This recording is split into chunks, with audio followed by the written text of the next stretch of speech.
Hello everyone, it is me, Jessica, and this week is going to be a little bit of a different video. This is actually going to be a tutorial on how to actually crochet. So in this video, I'm going to teach you a few different stitches. Our first thing is going to be how to do a slip knot, which is how you start everything really. And we are also going to do single crochet, half double crochet and double crochet. So we're going to learn 5 different things today. I am using this blue yarn today, and I have got a 4mm hook, and yeah, so this is the last bit that you're going to see my face. It's just going to be a down angle of the tutorial. So yeah. Okay guys, so this is how you do a slip knot. How you do it is you're going to put these 2 fingers together, and these 2 are going to want to stay like this.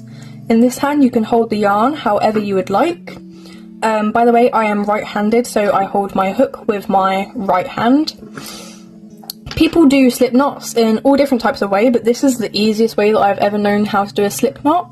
I think everyone does it in a really weird way and overcomplicates it, but this is how I do it. So I have both of these fingers in their pointing position, and I wrap it around 1 time so it makes a little loop, and then you're going to hold the other piece of yarn so you have a loop still, and you're going to open these pointer fingers, your index and your thumb, and you're going to grab the working yarn. It's going to make a little knot, and you're going to pull it tight. And you can see that that has now made a knot. So this is what you would call a slip knot. This is how you start most chained things, and that's also something we're going to do today. I forgot to mention that. So this is our slip knot, and if you put your hook inside of it and it is absolutely massive, that is no problem. You are going to hold on to the end bit of your yarn, which is this bit. This bit, which is connected to the ball, is called the working yarn, and you're going to pull, and it's going to make a nice tight knot. You don't want it to be too tight where it struggles to move. You don't want it to be too loose. You want it just where it fits nice and snug on the hook, so it can move around freely but not be too big and fall off. So how you hold your yarn. So with your left hand you're going to want to hold it. I like to put the working yarn over my pinky finger, and then it goes underneath my 2 middle and over my index finger, and then you have to hold your working bit. So you're just going to hold down here, but this is how I like to have my yarn. It gives you a nice tight tension. You can't just hold the yarn like that, but you can do it however you like, but this is how I have found the most comfortable. And this finger, your index finger, this finger doesn't really need to move at all. So once you have it in this position, you are good.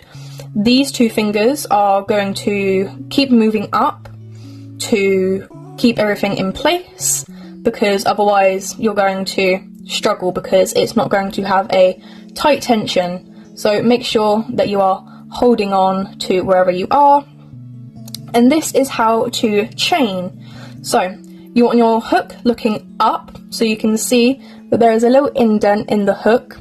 You want it to be looking up, and it's going to go around, and it should catch on to that little piece of yarn that is on the working yarn while still holding on down here, and you're just going to simply pull it through that loop. So it should look like a little V. That's what it looks like, and that is it. That is how you do a chain, and you can chain your amount. For an example of this video, I am going to do 15 chains, I think. So there is 1. I'm going to do it again. You're going to have your hook looking up. It's going to wrap around once, and you're going to pull it through the hole. Ta-da! So that is 2, 3, 4, 5, 6, 7, 8, 9, 10, 11, 12, 13, 14, and 15. So that is what my chains look like. If your chains are really loose, so if this knot has come undone again and it goes really loose, you can just pull on it and it will tighten it up, and then you can put on the working yarn again and it will close up the hole on your hook. So that is how you do a chain. So back to our 15. So the first one that we are going to do is one of the smallest stitches, which is a single crochet. So each time that you move a row, if you want the 15 stitches and you want it to be this long, then you need to do a turning chain. And with a single crochet, you only need one. So you're going to do that, and then you're going to have to work back into the row. So, how to do a single crochet. So this is our turning chain, this little V here. We don't want to go into that one. We want to go into this second one. So you're going to have your hook and it's going to go in that little hole. It's a little bit fiddly, this first one, but it's going to go into the hole. So then you're going to have 2 loops on your hook, and then you're going to pull up a loop, and it's going to pull through. So then you still have 2 on, and then you're going to pull up 1 more loop and you're going to pull through both of them, and that is a single crochet. We're going to do it one more time. You want to insert it through the hole so you can see at the back and you can see at the front. You're going to pull up 1 loop, and then you have 2 on your hook, and then you're going to pull through both of them. So I'm going to do 4 rounds, 4 rows of each stitch so you can see what it looks like when it's in a bit more bulk.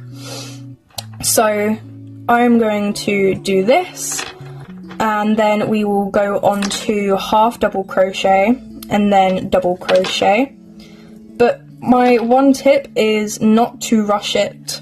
You need to take it nice and slow. And on this first chained row, it is especially difficult because it's a little bit fiddly. But after this, you can go as quick as possible, but just make sure that you go nice and slow. It is not a race. So yeah, I'm going to do these 4 rows. This is how it's looking so far. And I'll get back to you. Okay, I have also just remembered you need to know one more thing before you keep continuing. How to start the second row is very simple, but you're going to do 1 more of them turning chains. So that brings you up, and you're going to turn your work. This used to always really confuse me. So what we're going to do is just flip it, but I used to get really confused. So now that it's this way, it was that way before. So it just does a little turn. And to go into this, at the top of the stitches, you can see that there is a V in each one. So it makes it a lot more easy. You can see that there is a hole here. You want to go into that hole, and you can see that both bits of the V are under my hook, and then you're just going to do your single crochet like normal. But yeah, that is how you go into the V's. After this round, it should all be going a lot quicker. So I'm going to keep doing this, and yeah, now I will get back to you once I have done all 4 rounds. And sorry if I'm going a little bit slow. I really struggle with multitasking. I know the only multitask is crocheting and talking, but apparently that is very difficult for me. So yeah. Okay, right, so I have now finished these 4 rounds. if you are going to take a break, you can just pull up a long loop. I've just had the idea to put some stitch markers in both sides, just so we can see the difference, so we know where these stop, because you can tell the difference in the stitches, like by the way that they look. So I'm just going to put 2 stitch markers in. Also, aren't these stitch markers adorable? They're little hearts, if I put it around the right way maybe, but they're really cute. They're like a little padlock heart. So we have done this. Now the next stitch that we are going to learn is a half double crochet. So how you do this is a little bit different. I've already done my turning chain. So you're going to have your hook looking up. We're going to grab we're going to go around our hook, so the same as we did with the chains, and we are going to go into this loop again. It may be a little bit fiddly with the first stitch, but there we go, I've got it in. So we will have quite a few loops on our hook, but we're going to pull through one time. We're going to have 3 loops on our hook. We are going to pull through all 3 of them. 1, 2, and 3. So that is a half double crochet. This stitch is a little bit taller. So again, you're going to wrap your hook around. It's easier to put this finger on here just to stabilize it a little bit. And then we're going to go into that same little hole, which is next to it. Pull up a loop. Going to have 3 loops on your hook. And you're going to pull through 1, 2, and 3. So again, I'm going to do another 4 rounds of this, just so that we can see the difference in the heights and the thickness, because that almost started doing double crochet then. Because you can tell the difference in each stitch when it is in bulk. With it like this, I think it's a little bit harder to tell, but you will definitely be able to see afterwards. So that's why I am doing these in bulk, so you can see what they look like. With these higher stitches, oh my god, I keep doing a double crochet. I've just finished a poncho in one of my last videos, and all of that was lots of double crochets and chains, and for some reason that is still in my brain. But yeah, all 3 loops goes through, and it doesn't make a difference with how you do them. Like how you do the next row, you still want to chain 1, turn your work, and go into these little V's. So one more time, you wrap your hook around, you insert it under the V, you pull up 1 loop, you have 3 loops on your hook, and you pull through 1, 2, and 3. Okay, so I've just finished these 4 rounds. But how we start the next round is a little bit different for the double crochet. For a double crochet, as it is a taller stitch, you need to chain 2. So 1 and 2. And I'm going to put my stitch markers in, and then we can have a proper look at how the half double crochet looks. If you guys have any questions that you want a little bit more in depth, then you can always say it in the comments and I will 100% get back to you. But you can see the difference with the heights, or you should be able to. With this, maybe not as much, but you can slightly see that they are different. What can we use as a comparison? This is almost 1, and this, you can see, is just over 1 with the stitch markers, if that makes any sense. But now we are going to go on to the double crochet. I'm going to do the first one quickly because that one's really fiddly to do on the camera. Okay, right, sorry, I've just had to do the first couple. But how you do a double crochet is you do that same thing, you wrap around, you go into that V, which you can see there, and then you pull up one loop,